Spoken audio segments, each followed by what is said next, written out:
Franchement, on est dans une démocratie formidable. Allez,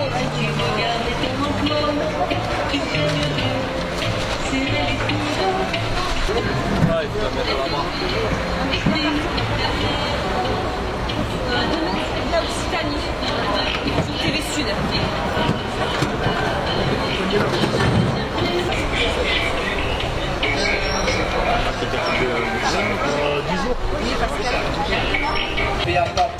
SDF, chômeurs ouvriers, paysans immigrés sans papier, ils ont voulu nous diviser, faut dire. Et puis baisse les droits de l'homme, face à la vente des Airbus, au fond y a qui se règle ensemble, ce temps on parle plus. Tu sais pourquoi on se bat, notre idéal bien plus qu'un rêve, un autre monde, on n'a pas le choix, on lâche rien, on lâche rien, on lâche rien, on lâche rien, on lâche rien.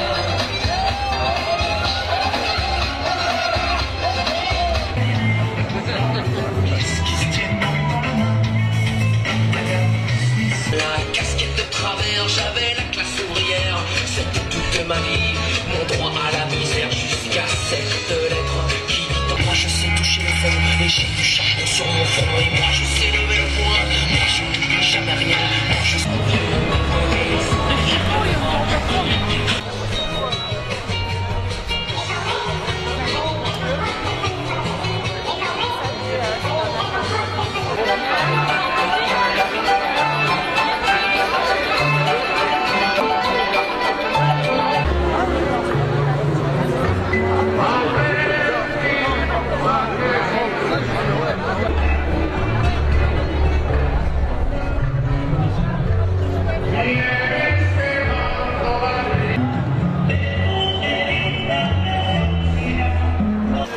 à Alès, 350 ce matin à midi à Bagnols-sur-Cèze. Au Vigan, 100 personnes se sont rassemblées et aujourd'hui les copains du Vigan sont ici. À Perpignan, 7000, Perpignan 7000, Avignon 5000 à Avignon, Montpellier plus de 9000, Marseille 50 000 à Marseille. Et à Lyon, 12 000. Voilà, beaucoup de syndicats sont présents, des syndicats de la fonction publique, mais aussi des syndicats du privé, comme Owens Corning, comme le commerce, comme les retraités, la mairie de Nîmes. Plus de 100 personnes sont venues de Bagnols, de bus, sont venus tout à l'heure. Ils étaient 350 et ils sont 100 aujourd'hui à Nîmes. Donc, Monsieur Macron, si on n'est pas visible, venez ici à Nîmes pour nous voir.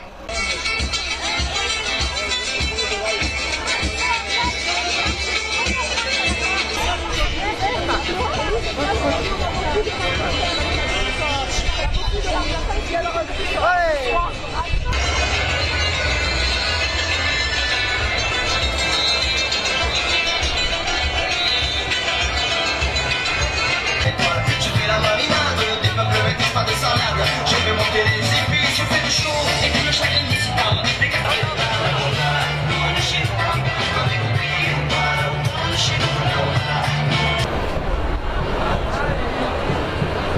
Du délai de demande d'asile dans les faits, des centres de rétention toujours aussi indignes. Tout le monde est dans le viseur du président de la République. Pour la CGT, notre démarche syndicale s'appuie sur la construction de cahiers revendicatifs dans les entreprises, les services, l'ensemble des administrations publiques, dans la proximité des salariés et des agents pour gagner l'engagement du plus grand nombre dans les luttes basées sur la préoccupation du quotidien. Elle participe aussi à gagner les revendications au sein des entreprises, des administrations et à gagner sur les revendications émergentes dans la jeunesse notamment.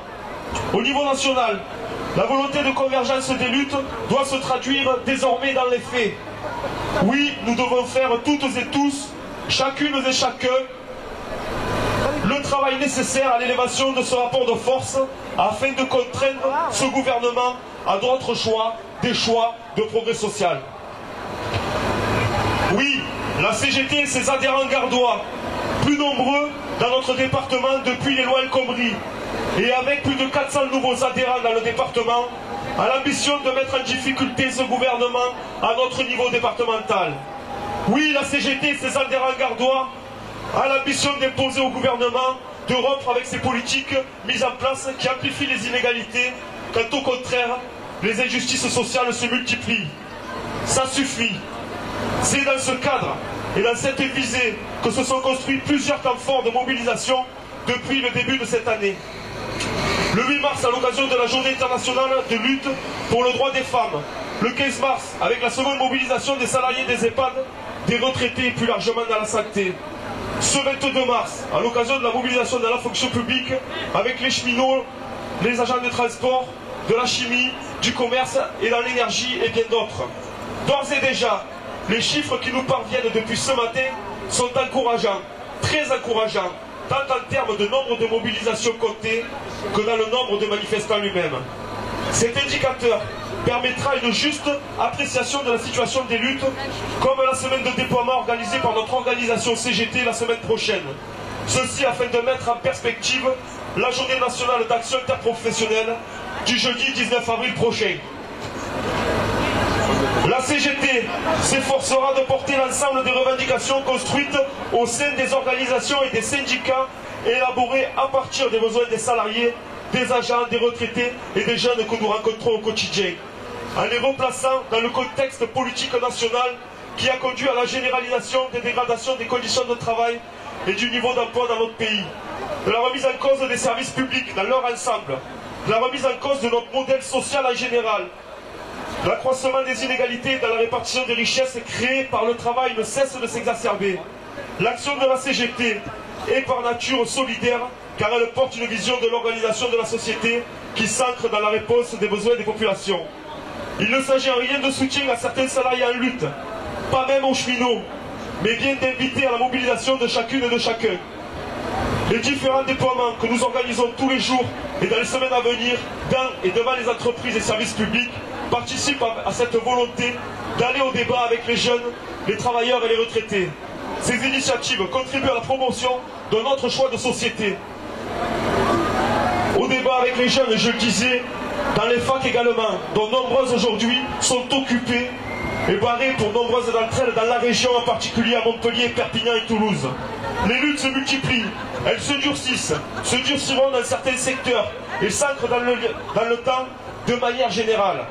Parce que vivre toutes et tous mieux et bien, c'est possible et nous en sommes de plus en plus nombreux qui en sommes convaincus. Dans cet état d'esprit, d'ores et déjà, nous invitons l'ensemble des syndicats CGT, leurs adhérents, à rencontrer les organisations syndicales dans leur périmètre, leurs entreprises, leur territoire, afin de regagner l'unité pour une grande journée d'action interprofessionnelle, de grève et de manifestation le 19 avril et bien sûr le 1er mai prochain.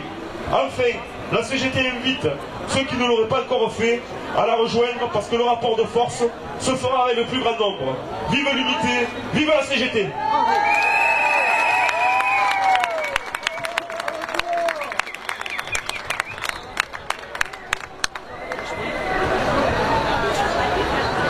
De la santé et des collectivités territoriales, agents des services publics, cheminots, électriciens, gaziers, postiers, salariés du privé de Carrefour, de la sécurité sociale des transports, retraités, étudiants, lycéens.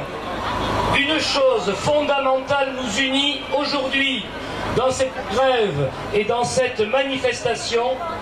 Nous sommes en état de légitime défense. Jamais un président de la République élu, nous n'oublions pas, par 18% du corps électoral, n'a décidé d'engager à ce point la guerre contre son peuple. Une guerre sociale, une guerre économique, une guerre contre la démocratie. Bref, une guerre totale. Après avoir imposé par ordonnance sa liquidation du Code du travail, le gouvernement Macron-Philippe entend mettre en œuvre à marche forcée la casse des services publics, en particulier la fonction publique territoriale et hospitalière, et liquider le statut de ses agents. Il pousse à la privatisation des finances publiques, des aéroports, de la sécurité, des actes administratifs qui deviennent payants. Il refuse le moindre souffle d'humanité en laissant les EHPAD dans une situation de maltraitance envers les plus faibles. Mais ce n'est pas tout. Il casse la sécurité sociale de 1945 en désignant les retraités comme ennemis des actifs, en substituant la CSG aux cotisations sociales dont il exempte le patronat et les multinationales. Et comme cela ne suffit pas pour le MEDEF, il annonce la suppression de notre système de retraite par répartition dès le début 2019, en supprimant la solidarité intergénérationnelle par un système individualiste de points. Mais cela ne leur suffit toujours pas. Ils s'attaquent également au paritarisme, à la formation professionnelle, à la jeunesse, à travers les fermetures massives de classes dans les écoles, le baccalauréat, les diplômes nationaux, le droit à l'enseignement supérieur. Il entend aussi recourir à la méthode des ordonnances pour abroger le statut des cheminots. Mes chers amis, mes chers camarades, ne nous mettons pas la tête dans le sable. Mettons-nous tous en état de légitime défense. Nous avons les armes pour cela.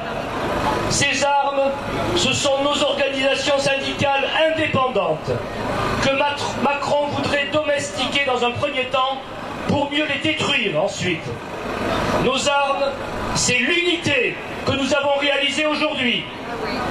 Nos armes, ce sont les assemblées générales des personnels dans tous les sites où nous travaillons, appelées par nos organisations syndicales. Nos armes, c'est la libre discussion dans chacune de ces assemblées générales sur nos revendications et comment faire pour les gagner. Nos armes, c'est l'élection du comité de grève quand la grève est décidée pour organiser l'action sans exclure personne. Alors en avant, maintenant, nous allons défiler dans l'unité. Et dès demain, dans nos administrations, nos entreprises, nos établissements scolaires, nous allons discuter de comment poursuivre jusqu'à ce qu'on les ait fait reculer. Pour gagner nos revendications, tous ensemble, tous ensemble. Départ volontaire pour celles et ceux qui ne s'adapteraient pas. Dégradation des conditions de travail et mobilité forcée. Solidaires s'y oppose.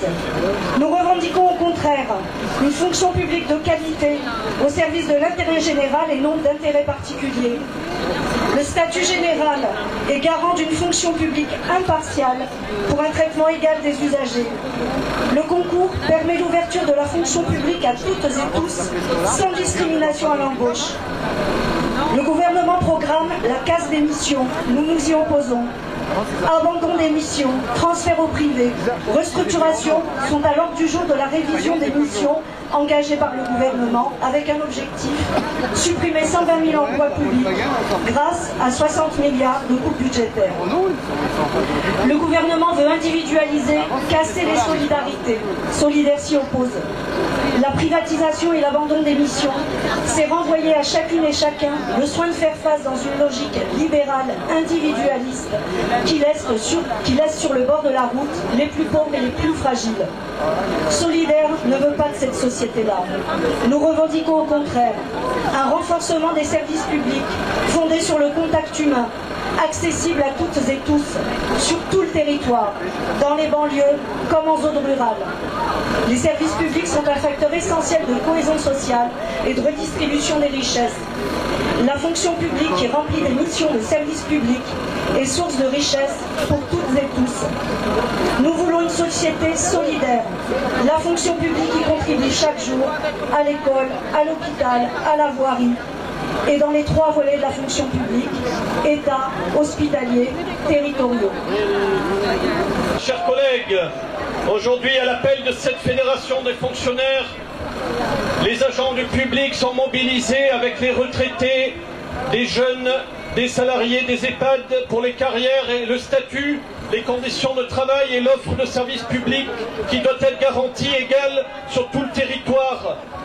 Pour tous les usagers, ce ne sont pas des nantis qui manifestent, comme voudrait le répandre dans l'opinion le gouvernement, qui lui n'agit que pour les plus riches.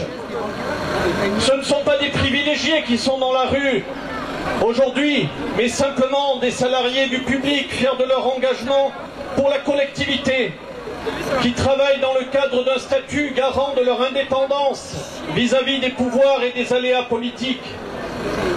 Qui pourrait garantir l'indépendance du service public s'il n'était pas confié aux fonctionnaires embauchés sous statut? Qui garantira un accès égal des usagers au service public si les fonctionnaires n'obéissent pas à des règles transparentes et équitables pour leur carrière, ainsi qu'au devoir d'accepter leur nomination partout où elle est utile? Qui remplira les missions dans les écoles, les crèches, les hôpitaux, les administrations, les collectivités locales, les transports, les EHPAD, si les fonctionnaires sont précarisés, amoindris dans leurs droits et soumis à l'arbitraire qui voudrait leur ôter la garantie de l'emploi? C'est le chemin de la réduction de nos droits, de la casse des statuts, de l'individualisation des parcours et de leur soumission au pouvoir que veut nous contraindre à emprunter Macron et son gouvernement. Cela se traduit déjà par des classes fermées et surchargées, des services de santé menacés, tout comme l'accompagnement des personnes âgées, des services publics réduits partout et toujours. Dans l'esprit du gouvernement, réorganiser les services publics veut dire simplement les réduire. Mais nous n'accepterons pas un affaiblissement de nos droits sans lesquels nous ne pouvons remplir correctement, en toute sérénité, nos missions. Non, la France n'est pas suradministrée et l'efficacité réelle de sa fonction publique est reconnue. C'est une étude commandée par le gouvernement en décembre qui le dit. À la FSU, nous exigeons l'indépendance des fonctionnaires par la garantie du statut, le respect des engagements de l'État vis-à-vis des carrières et des commissions paritaires, le dégel du point d'indice et de véritables négociations salariales, tout comme l'abrogation du jour de carence, l'arrêt des suppressions d'emplois et les créations statutaires suffisantes dans les services qui en ont le plus besoin, un plan de titularisation des contractuels et de nouvelles mesures pour combattre la précarité, enfin la défense et la pérennisation du système de retraite par répartition. Maintenir et améliorer et développer les services publics, toujours assurés par des fonctionnaires dont le statut devrait servir de référence pour l'ensemble du salariat, avec des droits et des devoirs garantissant l'exécution des missions dans l'intérêt général. Voilà l'enjeu que nous portons. À la FSU, avec les autres organisations, avec le collectif des retraités mobilisés depuis des mois, avec les jeunes, nous portons la construction d'un projet de société, d'égalité, de solidarité et de fraternité qui passe par la mobilisation de tous les salariés et de tous les citoyens pour mener enfin un vrai débat démocratique. D'ores et déjà, des rendez-vous doivent se tenir pour donner des suites au mouvement, pour le service public, pour les agents du public, pour les usagers de tout le pays.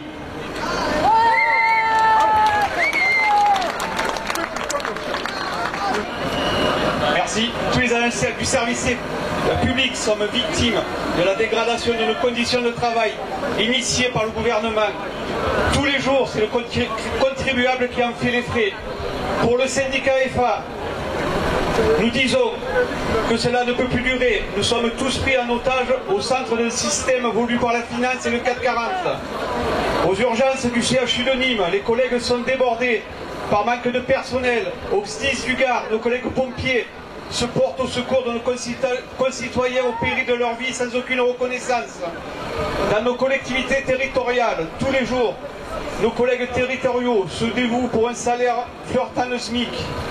Lors de catastrophes naturelles, c'est sans contrepartie et bénévolement qu'ils sont les premiers à intervenir. Nos retraités sont ici pour crier leur colère et leur indignation après toute une vie de dur labeur et de cotisation. Les jeunes et les étudiants sont également dans nos rangs pour manifester leur colère face à la réforme du bac et la sélection à l'université. Chers collègues, je ne vous parle pas ici de confort, je ne vous parle pas ici de luxe, mais de sécurité, d'insécurité, de droit au travail, de droit à un salaire décent, à des conditions de travail décentes, à un statut décent, garant d'un service public égalitaire entre nos concitoyens. Chers collègues, au syndicat EFA, on en a marre de ce dialogue de sourds où le gouvernement fait semblant de nous écouter, mais continue de réformer en utilisant les ordonnances sans débat parlementaire. On nous sert la suppression de 120 000 postes de fonctionnaires, le recours aux emplois de contractuels, le gel du point d'indice depuis 2010, la mise en place du jour de carence, la remise en cause de notre système de retraite. C'est tout notre statut et le service public qui sont attaqués et remis en cause. Oui, ça tout bien. Au syndicat EFA, on en a marre de cette surdité face à nos revendications. Et c'est pour cela aussi qu'après cette journée de grande mobilisation, les organisations syndicales se réuniront pour discuter des suites à donner à cette journée de grève. Alors, il n'y a plus d'alternative, puisque le gouvernement ne négocie plus. Il faut maintenant descendre à la rue et nous faire entendre, aujourd'hui, demain, jusqu'à ce que nous obtenions gain de cause au nom du service public. C'est la seule issue possible. C'est notre unité que nous obtiendrons satisfaction. Merci de votre écoute. Des étudiants du secondaire et du supérieur de Nîmes. Nous déferlons pour mettre notre pierre à l'édifice à ce que sera cette convergence des luttes à l'aube du cinquantenaire de mai 68. Si nous sommes présents aujourd'hui, c'est pour nous opposer à ce projet de réforme de sélection à l'université. Les premiers qui en pâtiront sont les lycéens qui, dès la classe de seconde, s'ils font un mauvais choix d'orientation, verront des classes de certaines universités se fermer. L'arrivée de Parcoursup, avec ses lettres de motivation et ses CV que devront effectuer pour 10 vœux différents les étudiants. C'est l'illustration de la start-up nation qui fera de l'éducation une entreprise et de nos lycéens des produits remplaçables. Ce projet de sélection, c'est la porte ouverte à une société fermée. Car sur les dossiers des élèves, ça ne sera plus les notes que l'on regardera, mais le lycée dans lequel le baccalauréat a été passé. Instituant encore une université comme il y a 2 siècles, close pour les classes populaires. Et ce parcours du combattant de l'éducation achevée reste le plus dur, l'arrivée à l'université, qui pourra instaurer des prérequis pour étudier. Dans quelques années, les seuls qui auront accès à l'université, ce seront ceux qui pourront se payer des prépas hors de prix. Alors pourquoi cette sélection? J'ai entendu dire qu'il y aurait trop de réussites, trop de diplômés. Et au lieu de s'en réjouir et d'investir dans l'enseignement supérieur, on instaure une sélection injuste pour ne pas accueillir les 150 000 nouveaux étudiants. On mettra les étudiants en compétition entre eux. Nous sommes pour une université émancipatrice pour toutes et tous. La société est meilleure, plus nous sommes éduqués. Qui ose croire qu'une société sera meilleure avec des ignorants, si ce n'est les ignorants eux-mêmes? C'est pour notre avenir que nous sommes ici, aujourd'hui à vos côtés. Notre collectif a la volonté de faire en sorte de laisser la possibilité aux jeunes, à chacun de choisir sa vie. Car telle est notre devise, liberté de choisir, égalité entre toutes et tous. Peu importe sa présence à vos côtés, fraternité dans la lutte pour dire non à cette société qui cherche à nous imposer. Société dont va vous parler mon camarade.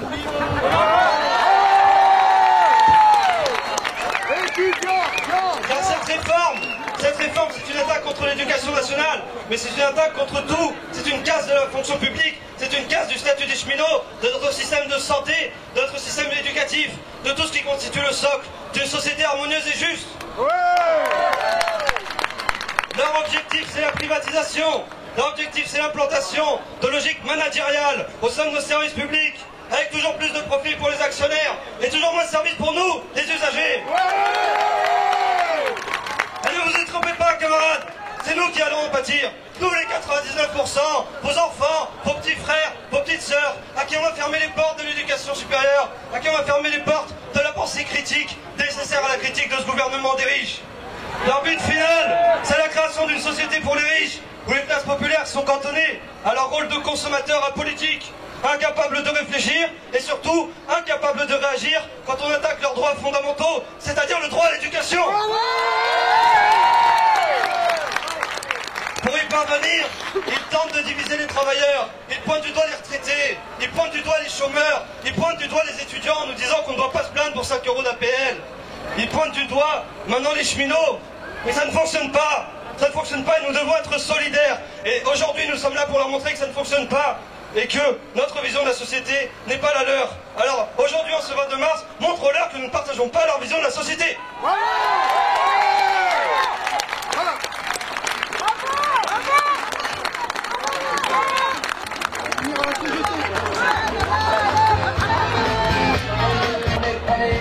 On avait pas la CBA papa, SDF, chômeurs ouvriers, paysans et immigrés sans pas de plus pour vendre plus.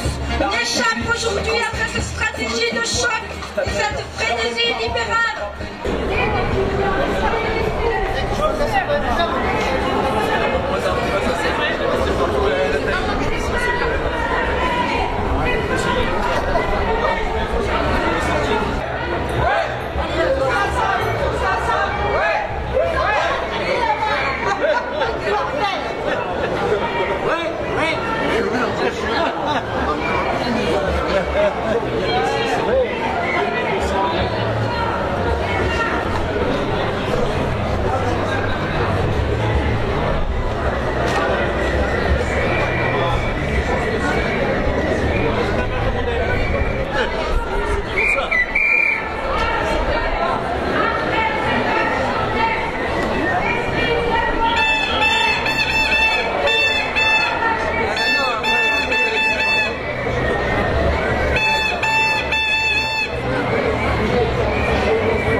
peut dire que l'opinion publique, elle n'est pas...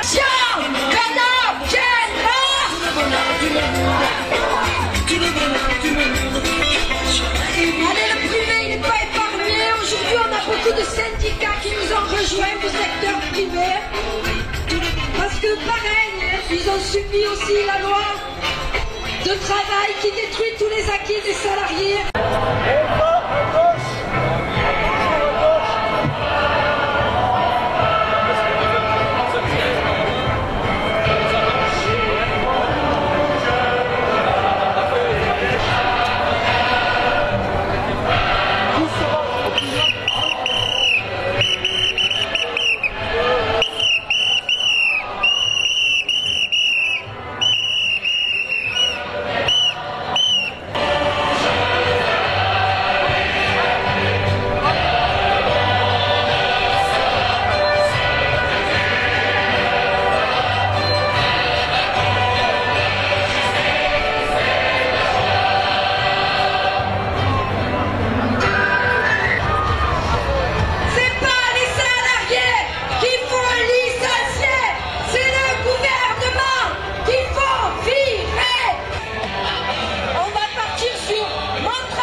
Les jeunes dans la misère, les vieux dans la galère de cette société-là.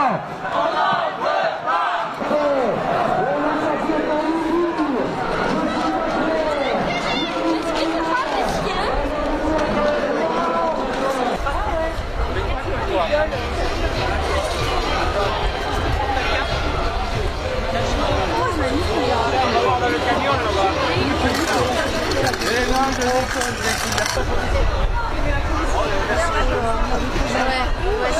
Je suis pas droit. J'ai vu le camion, oui. Donc ils sont